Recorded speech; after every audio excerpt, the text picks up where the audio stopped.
तो तकनीकी और आधुनिकता, इनका शिक्षा से विरोध नहीं है। जैसे जैसे मनुष्य का ज्ञान बढ़ता है, नई तकनीक आती है, उसको आने से कोई रोक नहीं सकता। और वो आती इसलिए है कि मनुष्य का कुछ भला उसके हाथ से हो, इसीलिए उसको खोजा जाता है। उसका उपयोग करना मनुष्य के हाथ में है। कोई भी तकनीक आती है तो उसका मनुष्य के हित के लिए उपयोग करना, अगर उससे कुछ दुष्परिणाम होने वाले हैं तो उन दुष्परिणामों से बचना और बचाना, यानी तकनीकी के मालिक मनुष्य बने रहे, तकनीकी मनुष्य की मालिक न बन जाए। पुराने जमाने में कहते थे कि पहले लाठी पहलवान घुमाता है, बाद में लाठी पहलवान को घुमाती है। आज हम कैसे हैं कि पहले मोबाइल हम सुनते हैं, आजकल मोबाइल हमको सुनाता है। तो ये न हो, इसीलिए शिक्षा आवश्यक है। अशिक्षित हाथ में पड़ जाए तो सारा ज्ञान का क्या दिशा लेगा बता नहीं सकते, वो ध्वंसक भी हो सकता है। सुशिक्षा यानी केवल लिटरेसी नहीं, एजुकेशन यानी केवल स्कूलिंग, इंफॉर्मेशन क्रैमिंग नहीं, तो मनुष्य सुसंस्कृत बने, मनुष्य वास्तविक मनुष्य बने, इसको शिक्षा कहते हैं। वो शिक्षा मिलती है तो मनुष्य विष का भी उपयोग दवाई के रूप में कैसा करना ये खोज लेता है। ऐसी शिक्षा अपेक्षित है। अपने देश की शिक्षा बहुत पहले लुप्त हो गई, लुप्त की गई। एक नई शिक्षा पद्धति इसलिए लाई गई कि हम लोग सदा विदेशी आक्रमकों के या विदेशी हमारे उस समय जो शासनकर्ता थे, हम उनके गुलाम थे, उनकी गुलामी में हम सदैव बने रहे। इस देश पर उनको राज्य करना था, इस देश का विकास नहीं करना था। और इसलिए सारी जो प्रणालियां उन्होंने बनाई, उसमें हम इस देश पर राज्य कैसा कर सके इसको ध्यान में रखकर उन्होंने बनाया। उन्होंने इस देश को जीता था, इस देश को उनको अपने अधीन रखना था, उसके लिए जो करना है वो उन्होंने किया। लेकिन अब हम स्वतंत्र हो गए तो हमको राज्य चलाना केवल नहीं है, प्रजा पालन करना है। उसकी मानसिकता निर्माण होना, उसके लिए आवश्यक वो सारी जानकारी भूतकाल की भी बच्चों को मिलना, जिससे उसमें ये गौरव पैदा हो सके कि हम भी कुछ है, हम भी कर सकते हैं, हमने करके दिखाया है। ये सब परिवर्तन होना आवश्यक था।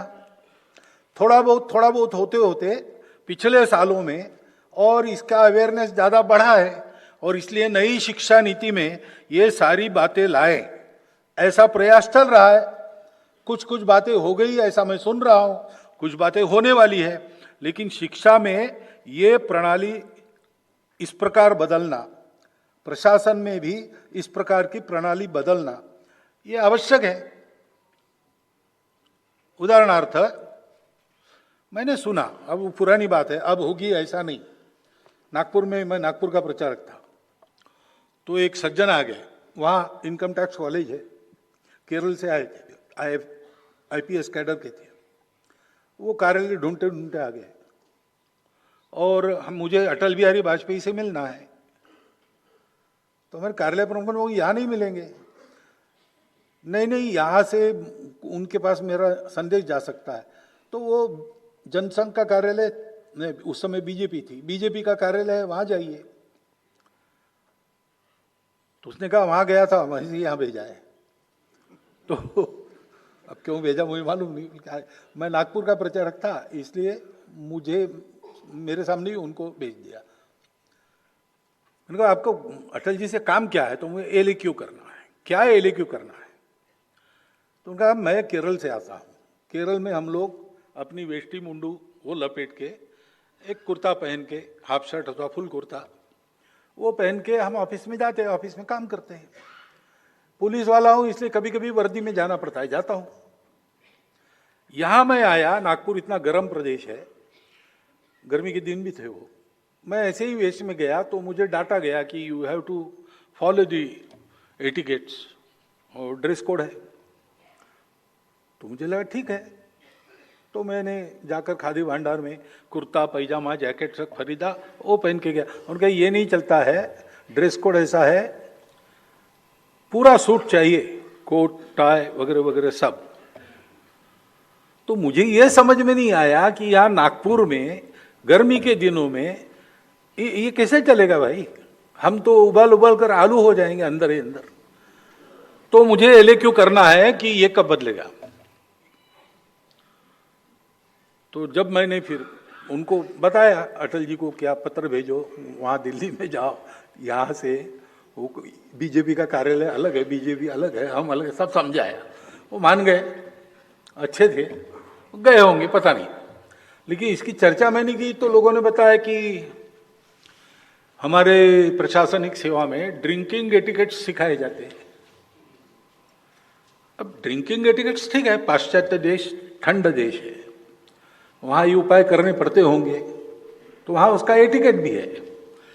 हमारे यहाँ फॉरेन सर्विस में जो लोग जाते हैं शायद उनको ये ट्रेनिंग लेना पड़े, लेकिन सदा सर्वदा सबको ये सिखाने की क्या जरूरत है। तो कुछ परिवर्तन होना चाहिए।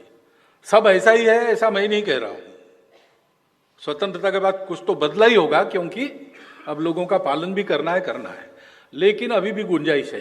तो वो सारे परिवर्तन होने चाहिए और इसमें बहुत ज्यादा अप्रेंसिव होने की जरूरत नहीं। सब जगह अपनी परंपरा की, अपने मूल्यों की, अपने मूल्यगत आचरण की, यानी संस्कृति की शिक्षा देनी चाहिए। वो रिलीजियस नहीं है, वो सोशल है। हमारे रिलीजन्स अलग अलग हो सकते हैं, सोसाइटी के नाते हम एक है, ये समझकर वो कॉमन है। जैसे माता पिता को सम्मान देना, ये किसी रिलीजन में इसकी मनाही है क्या?